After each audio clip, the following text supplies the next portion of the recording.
몇 년 전부터 포모라는 단어가 자주 등장하고 있습니다. 그런데 사실 이 포모가 좋은 건지 나쁜 건지 구체적으로 어떤 의미인지 이 포모를 어떻게 극복해야 하는지에 대한 노력은 없다시피 하는데요. 오늘은 이 포모를 파헤쳐 보도록 할게요. 엔비디아와 비트코인의 최근 5년 주가 그래프입니다. 엄청나죠? 저도 이런 차트를 보면 왜 나는 엔비디아와 비트코인에 투자하지 못했을까라는 마음이 들어요. 많이 부럽기도 하고요. 포모가 딱 이런 저의 마음을 잘 대변해주는 단어입니다. 기회를 놓치는 것에 대한 두려움이죠. 우리 공부하는 김에 포모의 어원부터 알아볼까요? 어디 가서 썰 풀기 좋은 이야기니까 한번 들어보세요. 포모는 Fear of Missing Out입니다. 2004년 하버드 경영대학원의 졸업생 패트릭 맥기니스가 처음 사용한 용어인데요. 그는 하버드 비즈니스 리뷰에 실린 에세이에서 현대 사회의 젊은 세대가 끊임없이 선택의 갈림길에 서게 되는 상황을 설명하면서 이 포모라는 개념을 제시했습니다. 그는 포모를 어떤 중요한 기회를 놓치거나 나만 소외되어 있다는 두려움이라고 표현했습니다. 이 개념은 개인이 다른 사람들이 누리는 경험과 즐거움, 기회에 자신이 참여하지 못하고 있다는 불안감을 느끼는 심리적 상태를 설명해요. 원래는 사회적 맥락에서 시작된 용어인 겁니다. 그런데 이제는 투자와 쇼핑, 일상생활 등 다양한 영역에서 이 포모라는 단어가 쓰이고 있어요. 다시 본론으로 돌아와 볼게요. 기본적으로 포모는 심리적인 압박 상태를 뜻합니다. 때문에 포모는 감정적으로 투자를 결정하게 만들고 종종 비합리적이거나 충동적인 행동으로 이어지게 되죠. 회사 동료들이, 지인들이, 그리고 뉴스에서마저 엔비디아와 비트코인의 떡상을 이야기하고 장밋빛 미래를 전망한다면 여기서 나만 소외될 것만 같은 불안함을 느끼지 않을 사람이 몇이나 될까요? 포모의 주요 원인은 크게 세 가지로 나눌 수가 있어요. 가장 큰 건 군중 심리예요. 다른 투자자들이 수익을 내고 있다는 소식을 들을 때 자신만 소외된 것 같은 기분을 느끼게 됩니다.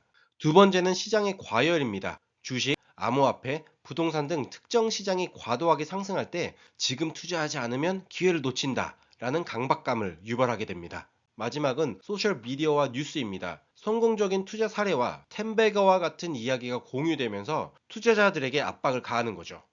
물론 엄청난 이익을 거두는 소수는 등장합니다. 하지만 대다수의 투자자들은 실수를 저지르게 됩니다. 충분한 조사 없이 지나치게 높은 가격에 매수하게 되고요. 단기적인 시장 변동에 과잉 반응하게 됩니다. 그리고 리스크를 굉장히 과소평가해버리고 맙니다. 이 포모가 워낙 강력하기 때문에요. 진짜 누구든지 휩쓸리게 됩니다. 심지어 펀드 매니저들도 이 포모에 자유롭지 못합니다. 행동 제모학에서는 펀드 매니저들이 뉴스 헤드라인과 시장 분위기에 과도하게 반응해 포모를 경험한다고 보고 있습니다.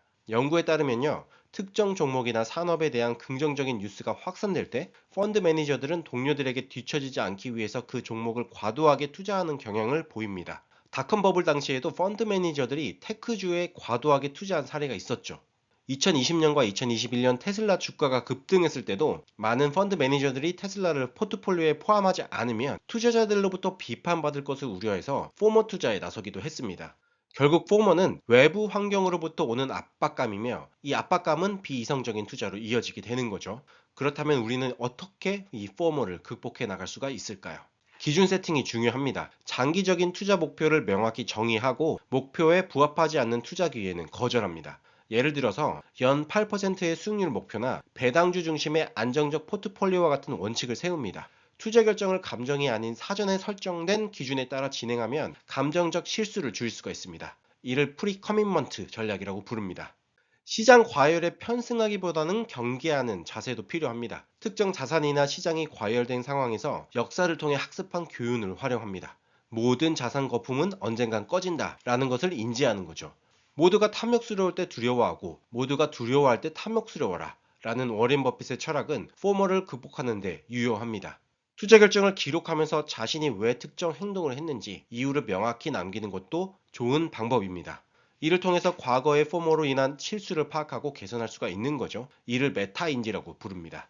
정보에 대한 접근 방식도 매우 중요한데요. 소셜미디어나 뉴스에서 과대 포장된 정보를 걸러내고 신뢰할 수 있는 데이터와 분석을 바탕으로 투자 결정을 내려야 하는 거죠.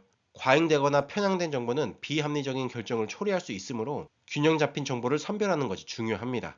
마지막으로 스트레스를 낮춰야 되는데요. 명상, 운동, 휴식 등의 활동으로 심리적 스트레스를 완화하면서 투자 결정을 내리기 전에 감정을 가라앉혀야 합니다. 행동 심리학에 따르면요, 스트레스를 관리하면 감정적 반응이 줄어들고 더 합리적인 결정을 내릴 가능성은 높아집니다. 이렇게 정리하면 와닿지가 않죠? 그런데 역사상 가장 위대한 투자자는 딱 이런 방식의 투자, 즉 포멀을 확실히 배제할 수 있는 투자 전략으로 엄청난 성공을 거뒀어요. 워렌 버핏과 레이 달리오입니다. 버핏은 대중의 열기에 휩쓸리지 않으며 항상 기업의 내재 가치를 중심으로 투자 결정을 내립니다. 이는 포멀을 극복하기 위한 대표적 사례입니다.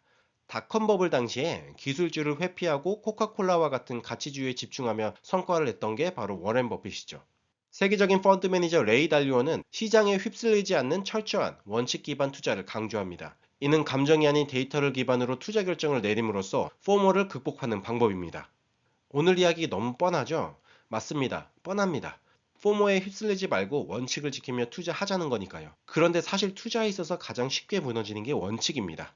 저도 포모에 따라 투자해서 일시적으로 돈을 벌기도 했지만 결국 그 모래성은 무너지는 경험을 많이 했습니다. 그리고 지금 다시 원칙에 따른 배당주, 리츠, ETF 투자로 전략을 완전히 고정해 두고 있습니다. 오늘도 영상 시청해 주셔서 감사하고요.